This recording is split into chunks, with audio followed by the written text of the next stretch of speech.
Step away from the car now." The officer's voice sliced through the hum of the luxury showroom like a blade. The kind of voice that didn't ask, it ordered. All eyes turned. A black man in a tailored charcoal suit stood motionless, one hand on the handle of a midnight blue Aston Martin. He didn't flinch. Around him, murmurs swirled. Customers paused mid-sip of their complimentary lattes. A mother pulled her son closer.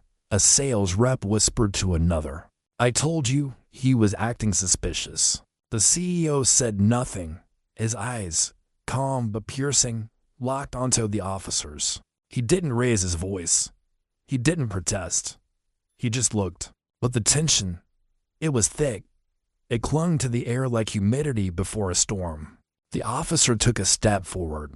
This vehicle was reported in motion without a verified test drive log. And according to staff, you don't have an appointment. The man in the suit slowly removed his hand from the car. His palm hovered midair for a second, not out of fear, but as if calculating the weight of what to do next. And still he said nothing. The silence was deafening, until the sales manager chimed in, voice tight with nerves. "We tried to ask him to wait, officer.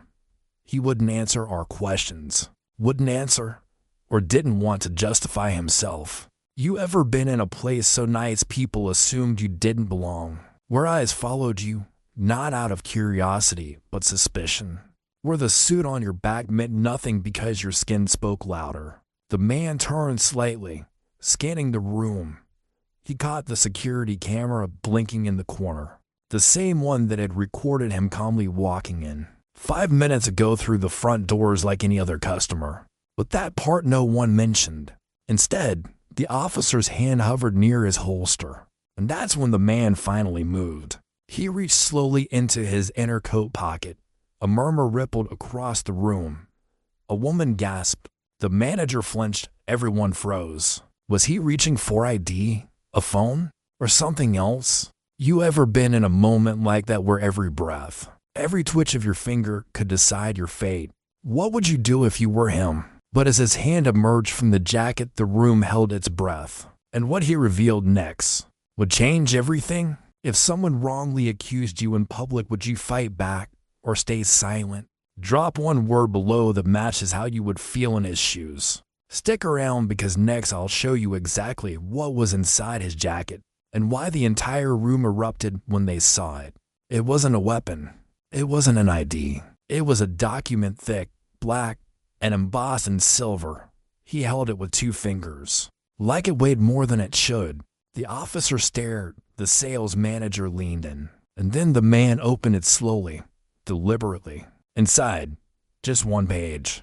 A transfer of ownership agreement. Signed, stamped, notarized.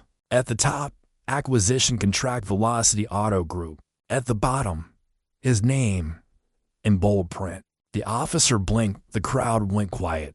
The showroom, just moments ago filled with murmurs and muffled laughter, now sounded like a vacuum. Not a single cough, not even a breath. He was the new owner of the dealership. No one had seen it coming. And yet it wasn't the first time he had stood in that room. Let me take you back just 2 years ago. He wasn't wearing a suit then.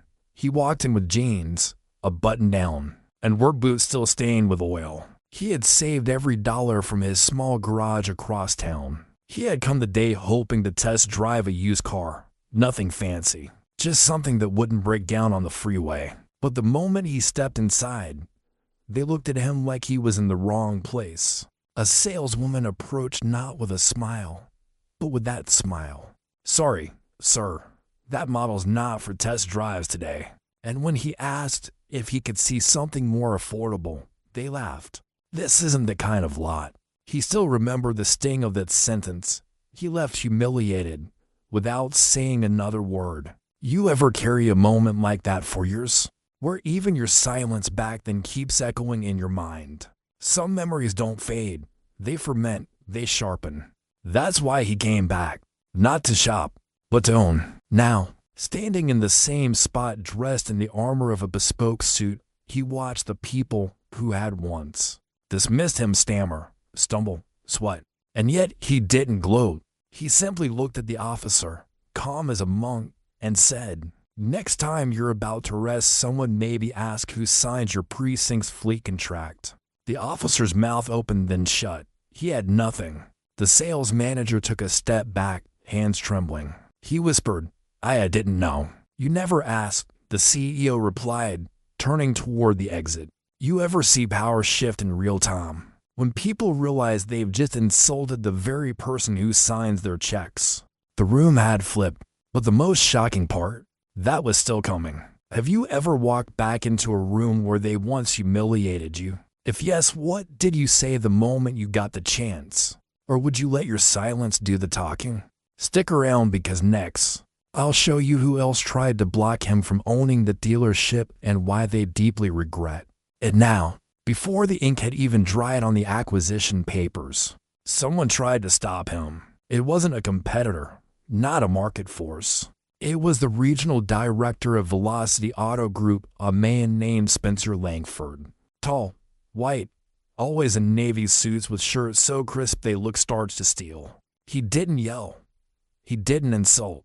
He smiled. That kind of smile that says, "You're not welcome here, but I'll make you think you are just long enough to push you out." Spencer didn't want a black man owning one of their flagship dealerships. He didn't say it out loud. He didn't need to. He delayed every step of the process. Lost paperwork, last-minute background checks, concerns from the board. One email read, "Let's be sure he's not overextending himself financially.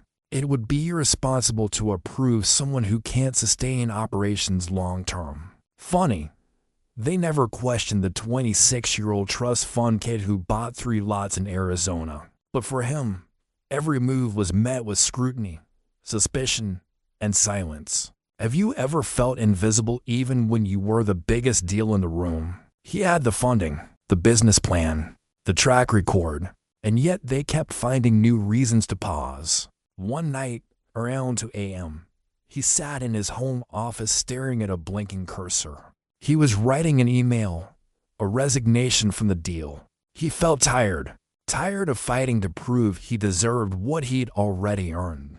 Tired of smiling through every delay, every subtle slight, every "we just want to be thorough." That night, he thought about walking away, but something stopped him. It wasn't pride. It wasn't even anger. It was a memory. Years ago, back when he still worked under a crooked mechanic who underpaid him and laughed at his dreams. He'd once stayed late to fix a stranger's car. The woman didn't have enough to pay. He did it anyway. Weeks later, she came back. Turns out, she was the executive assistant to a major investor, and that one gesture led to his first break. Sometimes, the world doesn't give you power. You build it, slowly, quietly. So he didn't send the resignation. Instead, he forwarded one email, just one, to a friend from that investor firm. By morning, Spencer Langford received a different kind of message. "Approve the transfer, or the board will review your equity performance this quarter." They signed the deal that afternoon. You ever been one phone call away from giving up and made the call that changed everything? That was the moment the tide turned. But Langford, he never forgot it. And neither did the CEO, because some enemies don't disappear when you win. They wait, and they watch. Ever had someone smile in your face while quietly hoping you'd fail? Tell me what gave you the strength to keep going anyway, because next time, I'll show you exactly what Spencer Langford did next, and how one decision nearly cost the CEO everything again. Before I tell you what Spencer Langford did next, I know you might be busy. Maybe your boss is calling. Maybe you've got errands to run. But if stories like this pull you in, stories about power, prejudice, and turning the tables, hit that subscribe button. Because what Spencer tried next, it wasn't loud. It was worse. It was quiet, subtle, and surgical. The first Monday after the acquisition, the CEO arrived at 8 a.m. sharp. Staff lined the showroom, faces tight, smiles stretched to thin. Something was off. He could feel it in the air like static before a lightning strike. One of the senior salesmen, a man named Darren, stepped forward. "Sir, there's a situation with HR," he said, eyes avoiding contact.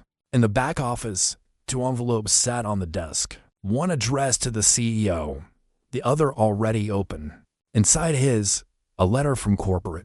Due to multiple complaints of employee misconduct prior to transfer, your managerial authority is temporarily suspended pending formal review. Complaints? What complaints? He hadn't even made one personnel decision yet. That's when it hit him. Langford, this wasn't about taking back the deal. It was about poisoning the win. If he couldn't stop the CEO from owning the building, he'd make sure no one respected the man who did.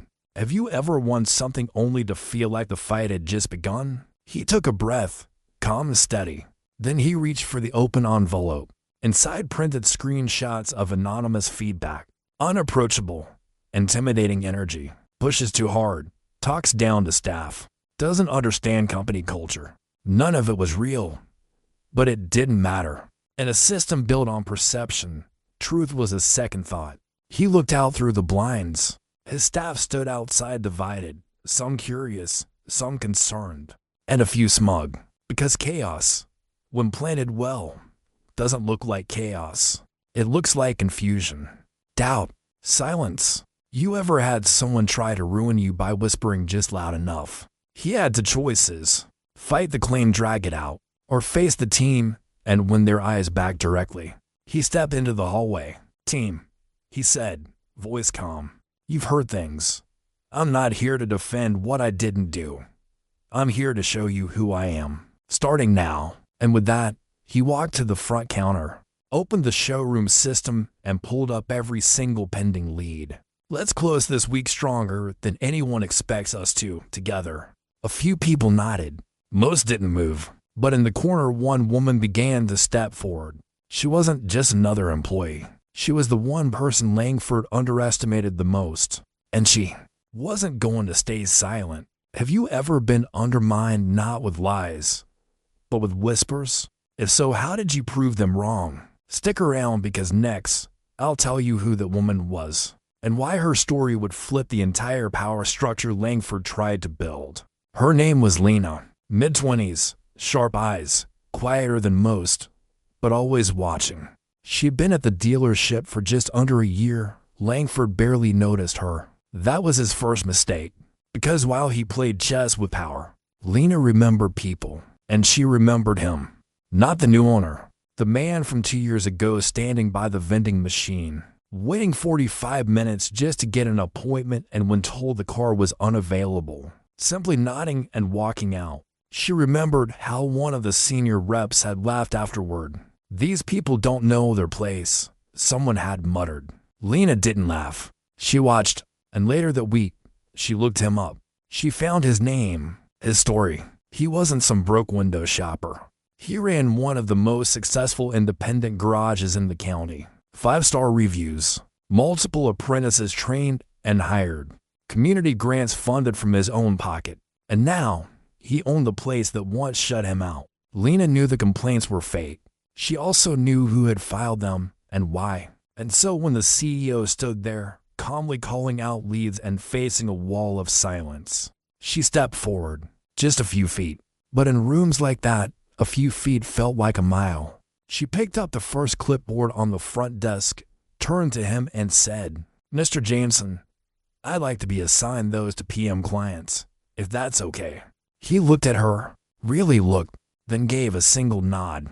And in that moment, just one moment, the air shifted. One of the other associates, a man named Tony, stepped forward next. Then another. By noon, half the team was working. By the PM, customers were walking in and asking, "What's going on? Why is it busier today than a holiday weekend?" Langford didn't expect this. He had counted on silence. But silence only lasts until one person decides to speak. You ever seen loyalty spread? Not because someone was feared, not because someone bought it, but because someone earned it. That was what Spencer never understood. He could pull strings behind closed doors, but you can't manufacture respect. And when Lena closed her first deal that afternoon, the room applauded. Not because it was a big sale, but because it meant something bigger had just started. A shift, a crack in the old system, a reminder that power doesn't always look like the tallest man in the room or the one with the biggest title. Sometimes It looks like the quietest voice choosing the right moment to speak. Have you ever felt small but chose to speak anyway? Or seen someone else do it and everything changed? Because next, I'll tell you how Langford struck back and the one trap he laid that nearly worked. Until Lena did something that no one, not even the CEO, saw coming. By Thursday morning, an official envelope arrived at the dealership. Hand-delivered, stamped with corporate seal. The receptionist froze when she saw it. The air shifted again like the first drop of thunder before a summer storm. Inside, a notice of internal audit. Allegations of improper acquisition protocol. Translation: Langford had filed a claim stating that the CEO had failed to disclose third-party financial ties. That may create a conflict of interest. If upheld, the contract could be suspended, temporarily, but long enough to bury his reputation. He read the letter twice, then once more. He didn't flinch. He placed it on the desk and called Lena. "Close the door," he said. She sat across from him, uncertain. But when she saw the document, her eyes narrowed. "Langford," he nodded. "It's fabricated, but clever." Lena picked up the letter, scanned the first paragraph, then paused. "Wait," she said. Her voice got quiet. Her finger tapped the corner of the document, a small footer most people wouldn't notice. "This seal is old. Velocity changed legal stationery format 6 months ago. New headers. New watermark. I helped Ray file the HR docs." He leaned in. "You're saying, if this came from corporate, it wouldn't look like this?" A moment of silence, then a breath, then Langford forged it. It was bold, and risky, and illegal, but very possible. And Lena, she didn't stop there. "I still have the formatting docs, and I know someone in legal, quiet type, if I ask the right way." He nodded slowly, not out of surprise, out of respect. You ever underestimate someone and realize you've been looking the wrong direction the whole time? By noon, Lena had proof. Corporate verified. No audit was filed. No document authorized. Langford had created a fake notice using outdated templates to provoke internal chaos. Intentional fraud. That same afternoon, the CEO called a meeting. But not just with staff, with one more person. The regional VP, Langford's superior. They met in the same conference room Langford once used to hold court. Now, Langford stood sweating, arms folded, as Lena laid out the discrepancies. The VP didn't blink. He simply said, "Pack your things. Your access is revoked." Langford opened his mouth, then closed it. No words left. No whispers left to plant. He was done. And Lena, she didn't smile. She just looked at the CEO and said, "That's what a real audit looks like." Have you ever exposed someone not with rage, but with facts? Or been backed into a corner and needed just one person to notice the detail no one else saw? Stick around, because next, I'll show you what the CEO did with the dealership after Langford was gone, and how it became something far bigger than just a showroom. The next morning, the dealership was quiet. Not the kind of quiet that comes from fear. The kind that comes from something sacred. Reset. The CEO stood in the middle of the showroom, hands in his pockets. He watched as the sun cast long stripes of light across the floor. The same marble tiles where he was once accused, pushed, judged. Now, they reflected only clarity. He didn't make a speech that day. No victory lap. No "I told you so." Instead, he posted a single memo in the break room. No bold font, just words that meant something. Starting this quarter, Velocity Dealership East will launch the Open Door Initiative. Paid internship programs for young mechanics from underserved neighborhoods. A mentorship ladder for entry-level staff to grow into leadership roles with clear pathways. Monthly anonymous check-ins where even the quietest voice would be heard. It wasn't just about selling luxury cars anymore. It was about building something that couldn't be shut out. He knew systems didn't change with noise. They changed with structure. You ever see someone win and use that win to pull others up instead of standing taller? That week, Lena was promoted to Assistant Operations Director. Not because she exposed Langford, because she saw what others missed. When she walked into her new office for the first time, she found a note. 2 lines. You didn't ask to be noticed, but you saw everything that mattered. No signature. She smiled. Across the showroom, things were shifting. Clients noticed. Word spread. Sales didn't drop, they climbed. Because people feel when something's real. No script, no slogan, just energy. Authentic. The kind of shift you don't market, you just become. And in one corner of the showroom, framed in dark wood, hung something new. Not a car, not a contract, a photo, black and white, of the CEO, years ago, in that oil-stained jumpsuit. The caption beneath it read, "Power isn't always loud. Sometimes it walks in, and everyone else just isn't ready yet." Have you ever dreamed of changing a place, not just surviving it? What's one thing you'd redesign if you were in charge? Stick around because next, I'll show you how one unexpected visitor from his past walked into the dealership and brought with her a secret he never saw coming. She walked in on a Thursday, midday, quiet hour. No appointments booked, no clients waiting. The front door chimed soft, like it didn't want to interrupt. She wore a simple blazer, no designer logos. Her heels clicked gently against the tile, unhurried. He didn't recognize her at first, until she said, "You once fixed my car at a gas station off Route 9, 15 years ago." He blinked, his mind rewound, searching dusty corners of memory. And then it hit him, the flat tire, the rain, the woman with a sleeping baby in the back seat. She had barely $20 in her wallet. He took nothing. He just patched it up, gave her an umbrella, and said, "Safe roads." She smiled. "You don't know what happened after that, do you?" He shook his head. She reached into her bag, pulled out a manila folder, set it gently on the table between them. "My husband, he passed not long after. That night, actually. Heart attack." The room fell still. She continued, "Your kindness wasn't just about a tire. It was the last moment I felt safe before everything changed." Inside the folder were papers, bank documents, a trust, an investment portfolio. His name was on the original seed record. He stared. "I don't understand." She nodded, softly. "I used part of my husband's life insurance to invest in a startup fund, one of the early companies. It was yours. A silent partner filed under a trust firm." She paused. "You didn't know, but that first garage you built, I helped fund it, quietly, anonymously." His mouth opened slightly. The air seemed to leave the room. 15 years. All this time, he thought he had climbed alone, scraped, crawled, bled for every inch. But even then, a stranger had believed in him. Not because of a pitch deck, not because of numbers, because of a moment, a wrench, a patch, an umbrella. You ever look at your whole story and realize it wasn't just yours? "Why tell me now?" he asked. Her voice didn't tremble. "Because I wanted to see what you built, and I wanted you to know the kindness you think goes unnoticed. It doesn't." She stood. "Didn't ask for anything? No return, no spotlight, just truth."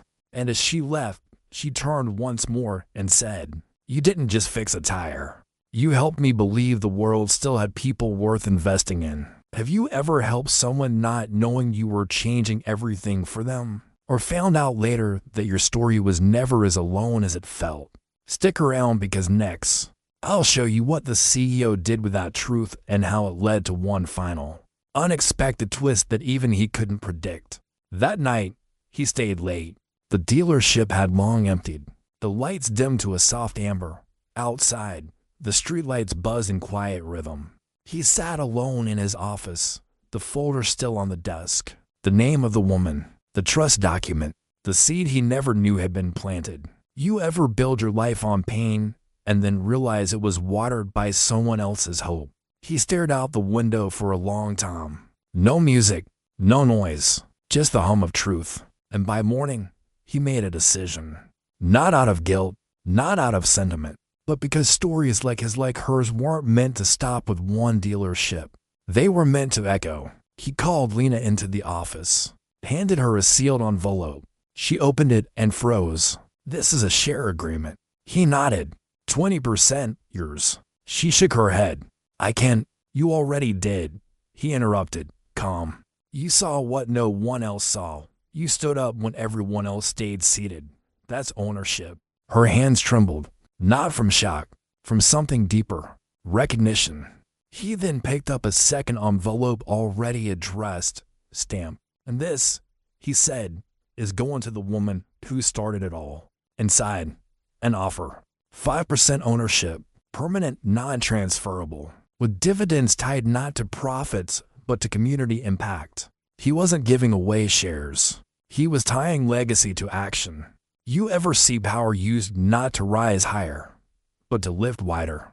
The next month, the dealership hosted an event, not to unveil a car, to unveil a program. The Open Door expansion, 10 scholarships for trade school, mentorship stipends, and a program where single mothers could bring their kids while they trained in sales or mechanics. That's how you build. Not louder, not sharper, just truer. And as the crowd applauded, cameras flashing, he stepped aside. Let Lena speak. Let the staff stand front and center. He didn't need to be on stage anymore. The point wasn't to be seen. It was to be felt. Have you ever seen someone pass the mic and give the spotlight to the people who helped them rise? What would you do with a platform like that? Stick around because next, something unexpected happens. The press catches wind and someone from Langford's World returns with an offer no one saw coming. It started with a headline, then a reel, then a clip that hit 1 million views overnight. The showroom story from humiliation to ownership. To the young woman who cracked corporate corruption had gone viral. Business doubled. Emails flooded in. Everyone wanted to interview him. But he said no. No profiles. No podcasts. No primetime exposes. Because the story didn't belong to him anymore. It belonged to the system he rebuilt and the people inside it. But fame always brings something else. Attention. And not all of it is clean. 2 weeks later, a car pulled up. Not a client car. A matte black Maybach. License plate tagged to a holding firm in Zurich. Out stepped a man in gray suede loafers. No tie. Thin framed glasses. Voice like velvet poured over cold steel. Mr. Jameson, he said, extending a hand. My name is Ulrich Voss. I represent a private equity group. They sat down, no small talk. Just numbers. We're offering $42 million. Full buyout, clean exit. No operational strings, no transition hassles. You walk, we scale. The number echoed in the room like a firecracker in a library. 42 million. More than 10 times what he paid. More than enough to never work again. Lena's eyes widened. Staff murmured. Even the office plants seemed to lean closer. But the CEO? He leaned back, quiet, studying the man, studying the moment. You ever work your whole life for something and then watch the world try to buy what they once denied you? What happens to the Open Door initiative? He asked. Ulrich smiled politely. Everything continues as needed. We restructure, optimize, and he cut him off. No, not what you'll rename it. What happens to the kids, the mothers, the path we built? Ulrich's silence was crisp. Initiatives like that look great in a pitch deck, but they're not scalable. And there it was, the truth behind the velvet. It was never about the story. It was about the asset, the showroom, the brand, the moment, not the meaning. He thanked Ulrich, shook his hand, told him he'd think about it. But as the Maybach disappeared down the street, he already knew the answer. Because some offers don't tempt your wallet. They tempt your memory. The moment you were pushed, dismissed, laughed at, and the moment you stood anyway. What would you do if they offered millions to buy the thing that gave your story meaning? Would you cash out or double down? Stick around because next, he makes his decision. And the world responds in a way no one, not even him, expected. He didn't wait long. 2 days later, the showroom floor was transformed. Not for a sale, not for a press event, for something else. A table, 1 mic, 3 chairs, and a handwritten sign on the glass wall. Community Stakeholders Round Table open to public. No RSVP, no velvet ropes. Anyone could walk in. Mechanics, teachers, single moms, former employees, People who once thought they'd never belong inside this building. And at the head of the table, he sat quietly until the room filled. Then he stood. No podium, just presence. I was offered $42 million to walk away, he began. Gasps, whispers. He nodded. It's enough to disappear, to live easy, to become what they think success should look like. He paused, then looked each person in the eye. But if I say yes, what happens to the single mother in training? The 17-year-old intern from 12 blocks down? The girl who just got promoted because she dared to speak? He shook his head. Some offers buy buildings, but they can't buy culture. They can't buy purpose. And they damn sure can't buy this community. A beat of silence, then applause. Slow at first, then rising. Not for the rejection, but for the reclaiming. That night, clips of the round table flooded social media. CEO turns down $42 million, keeps ownership to protect community program. From humiliation to hero. Man rebuilds system that rejected him. But that wasn't the real twist. It came 3 days later, when another dealership 700 miles away reached out. They wanted in. Can we adopt your mentorship model? We'll match every scholarship you fund.